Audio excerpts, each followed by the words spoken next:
Hi there, this is Jimmy Roberts. When it comes to the game of golf, there is no place on earth like the metropolitan area. It's always been a special place for the game of golf and also for golf writing. Some of the most esteemed and accomplished journalists covering the game work here.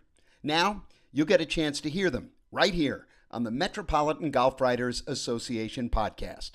Enjoy. Luke Kerr-Dineen, Golf Digest senior editor. Welcome to the program. Thank you so much for having me. I appreciate it. Long time no see. We randomly got together and played with our friend Tim Riley. Not too long. Well, that was pre-COVID, so that seems to have been a minute. But sort of now we've come full circle. I know. Yeah, that was funny. And Tim's obviously such a good friend of mine. You still work with him, and we don't play golf as much as we should. I should shoot him a text and get a tee time going. But yeah, that was good fun when we went out and played. Yeah, Bethpage Red, always a pleasure to play Bethpage Red too as well, because I always think that's a nice, fun golf course to play with that sort of has the similarities and challenges of the Bethpage Black, but without all the rigor and hardened, the hardened walk that Bethpage Black could be. Yeah, it just doesn't beat you up. Bethpage Black is just like a bar fight. Like it just beats you up in every single possible way, right? From physically to mentally to everything. Whereas Bethpage Red is just like you get a little flavor of Bethpage, but it's just a nice walk. It's a nice way to play. And still yet very challenging, but it's just sort of, you get, it's almost like you get the greatest hits of Bethpage Black without, like you said, without the bumps and bruises. Yeah, exactly. But enough about that. We'll get to Bethpage Black. Maybe we'll touch on the upcoming Ryder Cup since we're on opposite sides of the pond in terms of our rooting interest. But you've been back. You're now back at Golf Digest. You were at golf.com for a while, and you're back at Golf Digest. But before we, doing your play senior editor, but you do a lot of instructional stuff, and I really want to get to all of that good stuff. But I really want to start with when you were younger. You were a very good golfer by all accounts, and I just kind of wanted to know, how did journalism fit in there, and when did you decide that was the decision you were going to make? Yeah, so my family wasn't big golfers. My dad sort of was, but never pushed it too hard on me. My mum wasn't a golfer at all. I got really hooked on golf when I was living in England, and two things sort of happened very close together. The Sergio Garcia shot off the tree that kind of sliced around the corner, ended up on the green. He went running after it. I remember seeing that on TV and thinking, wow, that's really cool. And, Sergio Garcia was just a huge, huge deal in 1999 because he was seen as Europe's answer to Tiger Woods. That's how people perceive him. So this was a huge deal that got on my radar and kind of broke through.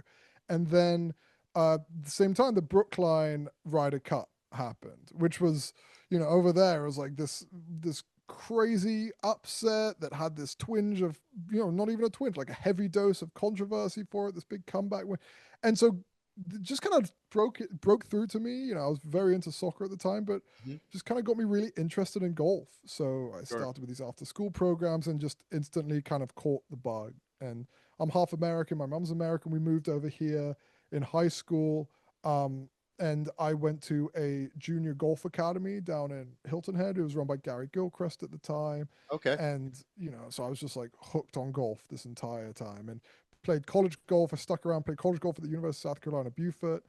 And it was about halfway through then where I started to look around and just, I played a lot of golf with Kyle Stanley and stuff, and just realizing, I am not on this level of golf. I'm not going to be a pro golfer no matter how much I want it to be. Right. And kind of at the same time, a lot of interesting things were happening in media. Facebook was coming along, Twitter was coming along. In 2008, Obama was elected, and that was a very online digital campaign that, just kind of broke through in all these weird ways. So that very much got me interested in journalism, and signed up for the student newspaper, and ended up getting an internship at USA Today and then Newsweek, and went to grad school up here at Columbia, New York, and that's what brought me up north. So Sure. sorry, kind of a No, no, no. long I story was short, life story, but that's basically how I evolved in from being a golf nut into a journalism nut, and right. then the two just came together at Golf Digest. What I mean, given the nature of what you do at Golf Digest in terms of all the instructional stuff, whether, some of it is technical, some of it is physical, some of it is mental, it's everything to do with game improvement, so to speak. I'm curious, you must have been interested in the swing as an early kid, as an early child, as an early golfer. It almost made me think, why didn't you think of being a teaching professional, not a journalist? You know what I mean? Yeah, it's a Just good because you question. Yeah, I was such a golf swing nut, such a range rat. right. It's growing up. I just lived on the range. I was fascinated with golf swings, probably too fascinated with golf swings. Um, I was interested. I mean, I'm interested in media, kind of generally speaking, a little more so than say teaching, generally speaking. Like I'm not a Yeah, teacher. I'm a journalist by trade, sure, and part of that is because even though my subject matter, like expertise for lack of a better word, is covering the instruction industry, sure. I love learning from coaches, I love learning from players about what works and figuring out like what is going on here. Hmm. But my heart is in media Okay, in many ways, seeing how social media works, designing content for YouTube, all these different things. Like sure. that's the subject matter kind of lives over here in one way, but then the platform itself is just equally fascinating. So it's really about those two things coming together that really Sure. gets me. Yeah, no, I just thought, and you don't, like you said, you're a journalist, and even though you're talking about the teaching of it and the learning of it, you don't come across as trying to be a teacher. You're just sort of exposing and shining a light on different things that are meant to help people. I just thought maybe that would have been a something that maybe you would have wanted to do at some point, but you're, Yeah, but yeah, it's a really good point. I mean, part of it is, when I was interning at USA Today, for instance. I mean, for a while, I didn't think I wanted to be in golf at all. journalist at Okay, all. Like I just love journalism. I love media. I love like explanatory how-to stuff. Like in an alternate universe, I would end up being a tech reporter or something like that. USA Today, I covered general. I was on the breaking news desk there, so that was sort of a whole different kind of training. At Newsweek Daily Beast, I covered a lot of some politics and international politics and some tech stuff too. So yeah, that was, for a while I was figuring out what exactly lane do I want to go in, sure. and golf just seemed such a natural fit because it was sort of my passion to begin with, Hmm. marred with my now kind of profession. So, given and before we get to the golf stuff, given your love of journalism and media and the sort of passion that you have, what is your take on the current state of media and journalism? Yeah, I mean, it's obviously just defined by change in every way, shape, or form, right? Yeah.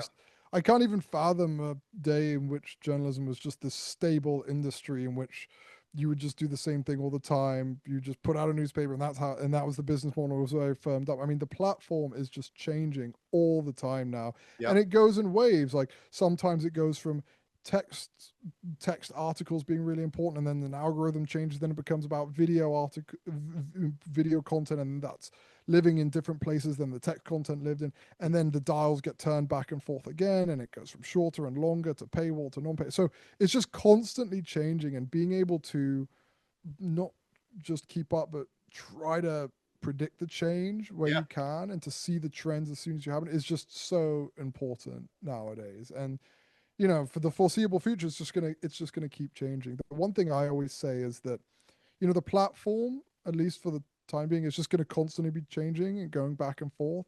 But if you have a brand, if you have a voice, if you have a point of view, that's gonna be the thing that travels across all these platforms, right? Sure. If you have a perspective and an audience that it will follow you wherever sort of platform you go. So in many ways, it's really important to be multi-platform in terms of the type of content you do, but that brand, that perspective, that point of view, that's the thing that kind of Sure. carries you across. Yeah, you don't want to, and I think you're saying to say it a different way, you don't want to lose your identity, Yeah. right? You are what you are, and you're going to organically grow whatever it is that your brand. And if you get caught up in chasing the different kinds of platforms, you might sort of, just kind of lose yourself, I guess. And Yeah, because it'll change. Like yeah, it'll change. It changes all the time. Every 2 years, there's some big significant change. yeah, And it doesn't go away. It just gets deprioritized. Like 3 years ago, search traffic was hugely, hugely important, and then Google starts implementing AI stuff, for instance, and then all of a sudden, like search traffic becomes deprioritized for everybody because it's just Google doesn't care about sending traffic away from its site anymore. That's really in the weeds, but just an example of how in 2 years these big changes can happen. But right, Golf Digest doesn't go away because Golf Digest has a really big, strong brand, right. and it just becomes one of these pillars that it lives in. Yeah.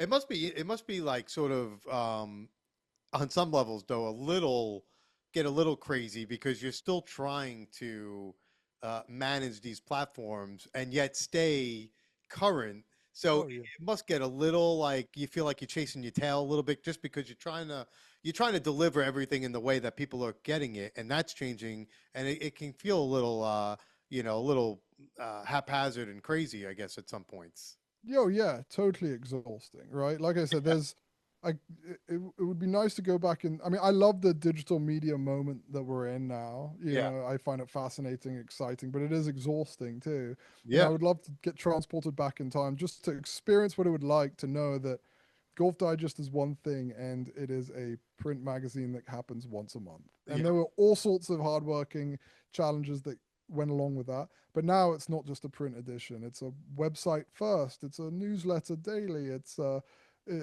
YouTube channel. It's social media accounts. It's everything now. It's an events Sure. company. So it's just that it's just so different than what it was. Yep. One last journalism question, since you are, heavy in the space of journalism and love journalism and media. Just curious on your take on the golfers. You've had Colin Morikawa, you had Rory, you had Shane Lowry, all commenting on this whole idea of whether or not they should talk to, or when they should talk to, or if they're, in Colin's case, I'm not obligated to talk to, or I don't have to. I'm just kind of curious, do you feel like we've lost the plot a little bit in that relationship between athlete and journalist, where there's a little bit of a loss of respect in some levels, just on the nature of the business, just on, however the case, whatever it is. It just seems like it's something different every time.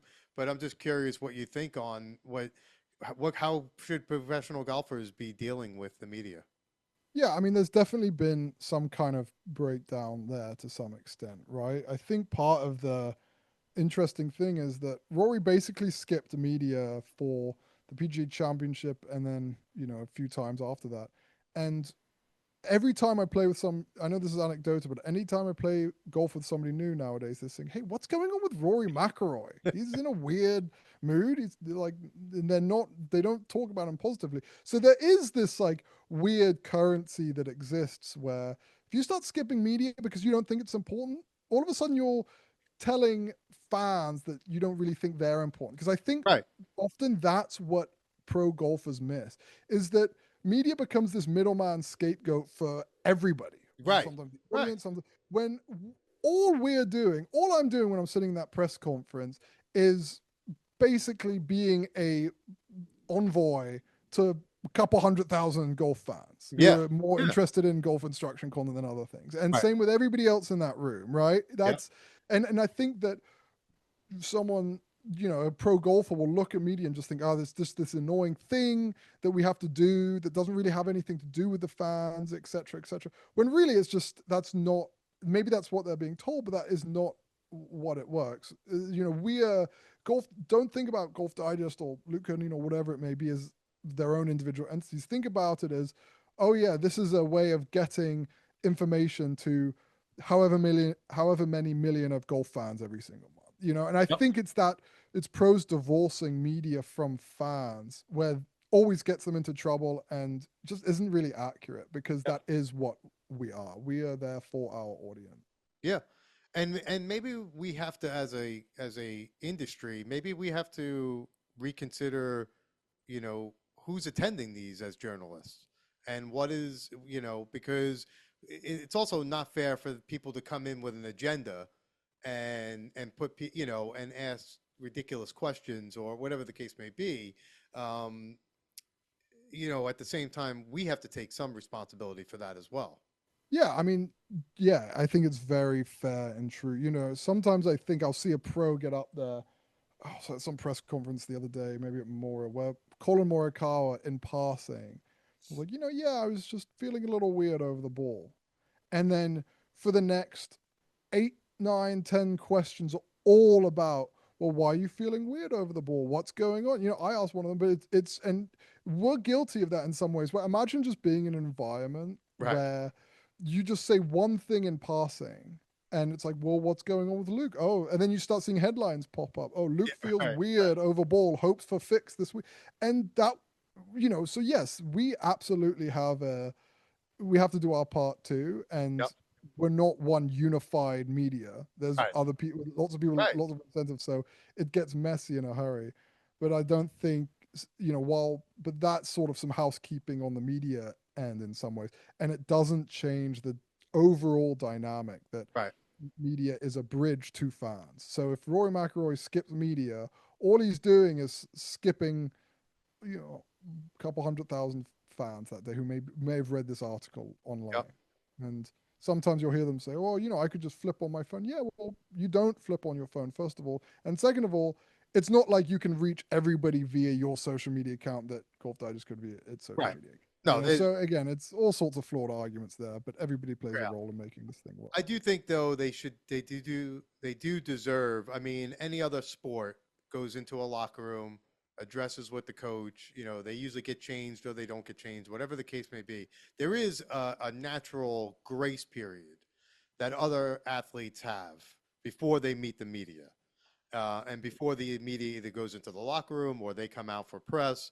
I do think they need and somehow need to, or we need to have some sort of built-in time, whether it's an extension of the signing the scorecard or whatever the case may be. Just give them a minute to sort of gather their thoughts.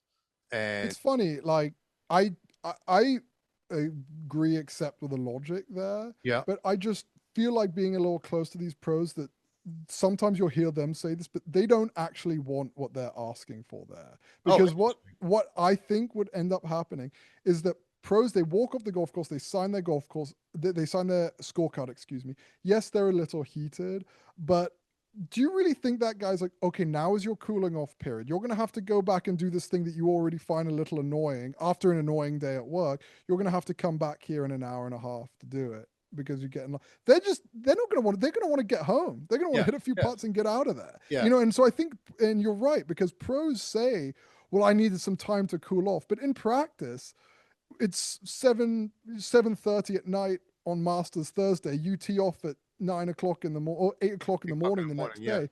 You really want to wait around for an hour and a half to do media? No, right, right. I don't think they actually want to do that. I think they No, just need to. I think it's just an excuse. It's no, just an escape. yeah, that's a fair point. Or maybe they deserve 15 minutes. I don't know, like just something, Yeah, sort of, right. just something. I guarantee they'd complain about everything, though. I'm telling you, that's when they've just made bogey on 18 and they're Yeah, annoyed after shooting 73 and they feel like they've left some on the table.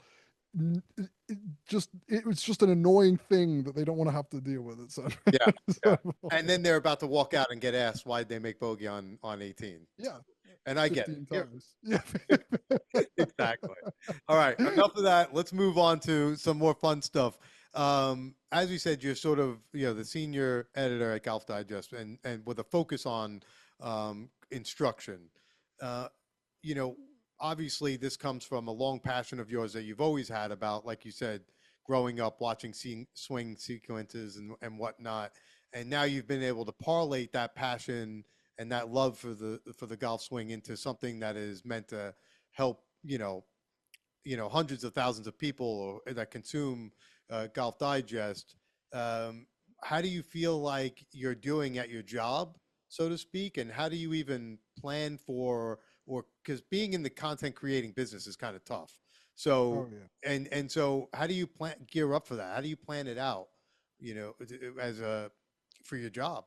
Yeah, it's so challenging with the instruction and game improvement stuff that I do because I feel like I'm serving these two masters in some ways. The first is this ongoing evergreen sort of thing Mhm. where, Tim Riley wants to get better at golf tomorrow, right? And he wants to get better at golf next week. So I'm trying to give him information that is relevant to him Mhm. on a recurring basis and kind of an ongoing basis.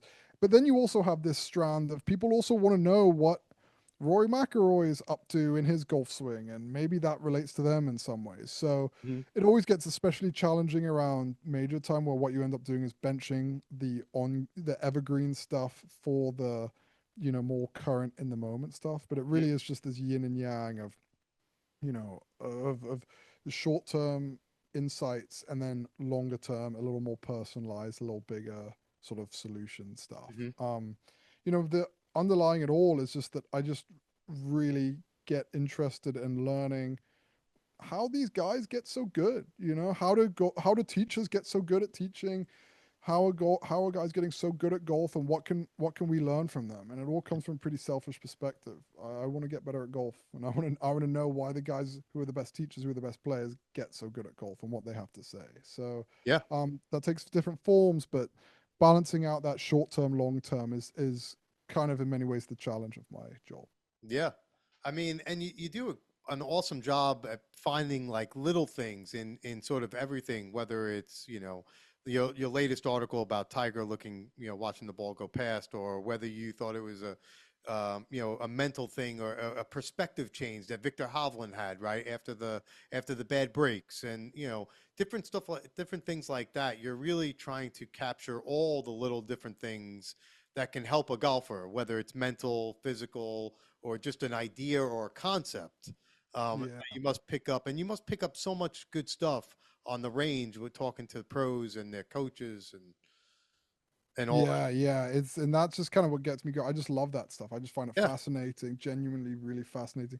And a lot of these guys are just such golf nerds too. Yeah, This is what they think about all day, every day. And they just pick up these little things. And again, I'm just coming at this from a selfish point of view. I want to get better at golf, yeah, and I want my fellow golfers to get better at golf. So I just want to learn about what they're doing. yeah, How are they doing it, or why they're doing it, or if they're working on tilting more, like what does that do in your golf swing? Do I need to be tilting more? Do I not need to be tilting more? It's just like all these questions just lead to more questions, and at the heart of it is I'm just trying to figure out how this stuff works, yeah, and I think that's probably why I've got so hooked at golf. Is just because it's just such a complicated, nuanced game with all these different things, and just the journey of trying to figure out how it all comes together is just sort of endlessly fascinating. and then you really could, if you wanted to really go down a sort of black hole, is you could really then get into the whole idea of how do people learn, right? Mm. Because you're sort of coming at it from one end, maybe not necessarily the receiving end. You're trying to communicate it in different ways, but it's sort of how do people process things? How do people, um, you know, take in information? How do they internalize it? And then how do they perceive what they've internalized to sort of practice it? Yeah, and yeah, it's not just yeah, it's how they learn, and it's also is it relevant to them? These are two huge questions that I think about a lot. And in some ways, when you think about the how they learn piece of that, as you mentioned, we know so much about the golf swing now, just with all the technology that we have. We kind of know. Yeah, there's a lot we don't know, but there's so much that we do know now, Hmm. and so many myths that have been busted. Hmm. In some ways, it feels like we don't know the first thing about how our brains work. We don't Right, know why somebody's clutch or somebody's not, and we kind of have theories, but we don't right, know the real science sure. reason for that. And it's same with how we learn, right? Like, why does some feels work for some people and they really don't for others? And there's just so much blue ocean there to try to figure that stuff out. It's really fascinating. I mean, listen, I mean, Michael Jordan made a whole cottage industry for sports psychologists because they wanted to know how he got in the zone and how he did what he did. And then all of a sudden people started to break down, like, how does he get into this flow state, so to speak, right? Yeah. And so he created a whole industry for sports psychologists. I mean, he made that possible for them because people wanted to know how do you do it. And I don't think I think there are things that we can help ourselves, but do we really know? We don't really, that's it's an impossibility, I think. Yeah, for now, But like at no, some right, point somebody's going to start figuring it out, and someone like Justin Rose has got a sensor in his hat right. that helps measure his brain activity, and suddenly people are going to start diving into it. It's just further behind than some of the other stuff because in some ways it's easier to measure how fast the ball is literally coming off a club face, Yeah, right? So but we just haven't gotten there with the mind. But there's right. going to be there's I wonder if it'll happen in kind of my lifetime, but there will be just so much technology. It's already starting, but it's still just at the very beginnings.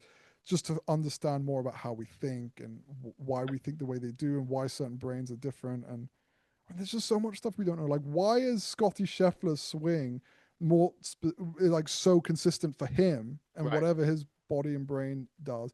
right. Whereas if you put that exact same swing in somebody else, it would probably be a horrible match for them. There's just so much. I just find this stuff so fascinating. Yeah. And yeah, it's No, kind of where I work. agree. And the thing I like that what you do um, specifically is I think in some ways you have the easiest job because you are speaking. I think golf, and this is forgive for the long-winded thing, but I think sometimes golf forgets what it is, and that is Yeah. it's a niche sport that I think publications or broadcasters or new or and productions on TV think that it's entertainment. But Yeah. it's not. It's not entertainment because the people that consume golf are the sickos like us. Yeah. We're the real viewers, right? So Yeah. but the stuff that you're producing and the content that you're creating speaks to the us specifically, and so that's what I think is great about what you do. And I'm not saying I'm being joking when I say you have the easy job, but you have the dedicated following because I do want to see how what Tiger does to work so he can stay aggressive in his putting, or what how someone thinks about wedge shots or how they chip shots or what Tiger. I keep going back to Tiger. I was just talking about it the other day. How Tiger hit cut chip shots and draw spin shots, and like to me Yeah. that's Yeah. interesting. Like I want to go try that. You know what I mean? Like that's because that's content for golf sickos like us. Yeah, I think golf as an industry. I mean, yes, there are people who are just hardcore, who are not very technical. They compartmentalize maybe, or they just are hardcore into pro golf. But for the most part, golf is just a recreational game Yeah, with a small pro component to it. yeah, It's actually funny when you go back and look at old golf digests. This was reflected so clearly in that, where they would basically just have they'd list all the tournaments results and they would just have the pro category like in one tiny corner of the back of the magazine. And it's just, I think because of others, just because of the lay of the land in sports media, there are, you look at it's how it's become just such a entertainment product because it is in every other sport. You don't really have this recreational component in golf. That's transferred over in terms of mindset from the top down, but really like golf is a recreational game at the heart of it. There are more people who go out and play golf every weekend than tune in and watch TV every weekend and watch golf on TV, excuse me, every weekend. So right. I think that just like remembering that at every possible opportunity is just something that's really important. Yeah. What's been the latest or the most impressive or thing that stands out to you in your most recent adventures through this space has been what has stood out in terms of whether it's a piece of technology or a innovative way of teaching the game or or anything having to do with instruction. What do you think has stood out for you the most? Yeah, I think, I mean, anything sort of 3D golf swingy that is I find really fascinating, and Yeah. because I think that's exploded a ton of myths. Like, for instance, I remember growing up where everyone would say, well, you got to get to your right side. You got to get to you got to load back. You got to load to your right side, which is true. You do need to get to your right side. But I would find that when I'd really get back there, when I'd really load onto my right side, I would just constantly hit the ball fat, Right. and Because you're kind of stuck back there, right? just stuck back there. And then 3D technology comes along and force plates come along and they can measure all this stuff. And they find that, yes, you should get to your back foot. You should, so your right-handed golfer should get to their right foot. But they should get to their right foot right around their takeaway position. Mm-hmm. And then as they reach to the top of their backswing, now they're starting to actually move towards the target. It's called recentering. So this whole thing of get back to your right side and be fully on your right side at the top of the backswing is not good advice. That's not what good players actually do. That just leads to swaying in amateur golfers. And that was something that was taught through no ill will. It was just something that was taught for years and years and years. Whereas when you can actually measure it, you find that, yeah, you get to your right side earlier than you think, and then you get back to your left side way earlier than you think, and you just got to keep going. So since it's a perfect segue, then explain that concept to what you were talking about in the article about JJ Spawn and skateboarding. Yeah. So right, isn't that the perfect? Yeah. And so it's funny because JJ Spawn was still is, I guess, just like a huge skateboarder. And I asked his coach Adam Schreib at US Open about this. And humans are very much designed to move kind of mostly forwards, right? Up and down and forwards. Like we walk forwards. Well, we're still sort of still hunter gatherers in that way, right? We're not, right. We stand, we walk forward, we run. We carry stuff. We carry stuff. We jump. We can go backwards, but we're not that. And we run from danger. That's it. Yeah, right. And it's all very it's like linear, sort of a crab. Yeah. Whereas golf, it's a lot of side to side, right? You're standing perpendicular to you're standing like perpendicular to what we're used to in many ways. And so you got to get used to the side to side motion. And something that really helped JJ Spawn was this feeling of skateboarding. Where again, like you'll move. That's one of these few sports where you're practicing moving laterally a lot, right to left, and it's something that amateur golfers are just really bad at. Like because we don't get that much practice doing it, and it involves certain muscles. So he would talk about the feeling of, I don't even know like the exact move that he would do, but about doing like an ollie on a skateboard and pushing into the left foot and going to the right and doing all these things, and that's what gave him the feeling of being able to move side to side. But even and not to get all, I grew up skateboarding and surfing, so I know exactly what you're talking about. The body has to move in the opposite direction before it finishes the direction you're currently going in. So you start to, if you're skateboarding and then want to turn, you're gonna, before you put your weight on your back foot and sort of turn, you're actually starting to move backwards with your upper body, right? Yeah. And the skateboard catches up to you, right? And that's how you balance out, which is, if you're surfing and you're going up and down, you're constantly moving. It looks like you're going with the wave, but your body's actually going the opposite direction of the way you're turning before it starts to make the turn. And then when it makes the turn, your lower body catches up to your upper body, which is essentially what you're talking about. Yeah, exactly. Because you gotta do the force before the motion happens. Exactly. Right? That's a very well put. Yeah, that's spoken like somebody who does a lot of instructional stuff, right? Oh man, yeah, no, it's so cool though. But it is cool. It is cool.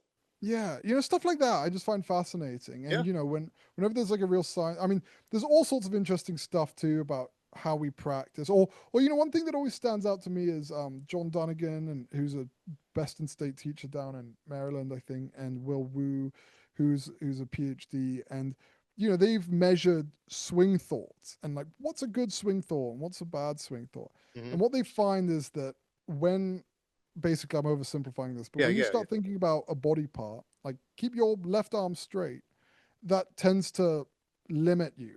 Yeah. They find that there drops in speed, it drops in kind of range of motion, all these sort of things. When really what you want to give yourself is an external swing thought. So if you want to get your left arm straight, instead of thinking left arm straight, think touch the wall behind you. Or something. Reach for the sky, something like that. Something that just creates more active motion. It kind of frees you up in many ways. And they see this in their research, that you actually start swinging with more range of motion, with more freedom when you start implementing these more reactionary Sure. external swing thoughts. Stuff like that. It's just fascinating. Yeah.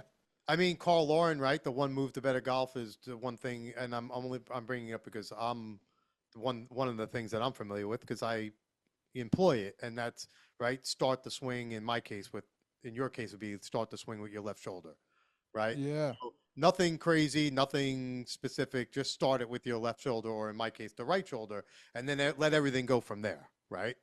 Yeah. Or like, a really common popular swing thought for people who come over the top is swing to right field. Yeah, right. That's a Exactly. classic Yeah, external right, swing thought. Swing to right. right field. And people just go back to that so much. And It, it makes sense why that one stuck because yeah, yeah, yeah. it What's the focuses you on what's out there, not what's in here. No, 100%. What do you think is the future of instruction? Is it all going to be 3D? What is is there any room for the non 3D people, down the road? Where do you see this all going? Yeah, I think there's going to be. I mean, I think if I was to fast forward based on just like the industry, I think we'll start getting a really better understanding of why certain swing moves and positions work for other people and not, they'll work for some people and not for others. Mhm. Right now, we kind of have certain ideas like, oh, maybe it has to do with arm length or torso height or certain in like immobile bits of your body. Like maybe your shoulder's more flexible than my shoulder, so Right, therefore you right, need to get little things like that. right. Michael I think we're Phelps gonna had a really unusual wingspan, right? Like that was right. why he was so impressive in the pool. But yeah, because he had neck. Yeah, and so but I think we're gonna get a really clear understanding of why certain moves work better for others. And then I think, like I said, we're going to start hopefully understanding how our brains are wired in some Right. ways. Why are some people clutch? What are they doing? Like, what specifically are they doing? Not, what are some science based things that are happening that they're able to make this putt under pressure when other people can't? So that's what I bet we'll start getting a clearer understanding of. Do you think that the talent level of the professionals that we watch day in and day out, or every weekend, or 4 days a week, whatever you want to do it, does it muddle what we consider traditional fundamentals of golf in terms of, Bubba Watson's footwork? Even if it's after the ball, even Scotty Scheffler's footwork. There are so many. If you talk to like old school golf instructors, they probably think that the majority of pros today have such bad fundamentals. And don't get me wrong, there are some. Yeah, Like yeah. I know how Scotty Scheffler has a swing grip on his grip that he uses every day, and that so the grip is important to him. I'm just wondering if talent has sort of muddled what we still think is important in terms of fundamentals in golf. Yeah, it's a really good point. I think I would say that having I mean, it's funny. I was always taught like, oh, you got to have this like this is a fundamental, this grip, and Right. this. Whereas then you'd look on tour and everybody has different grips, Hmm. and so I think the real answer is that the fundamentals that a lot of people think of fundamentals aren't actually fundamentals. So Right. you can grip it really like the golf swing works as a way of balancing the scales, right? If you have a grip a certain way, you need a backswing a certain way in order to Right. even those things out.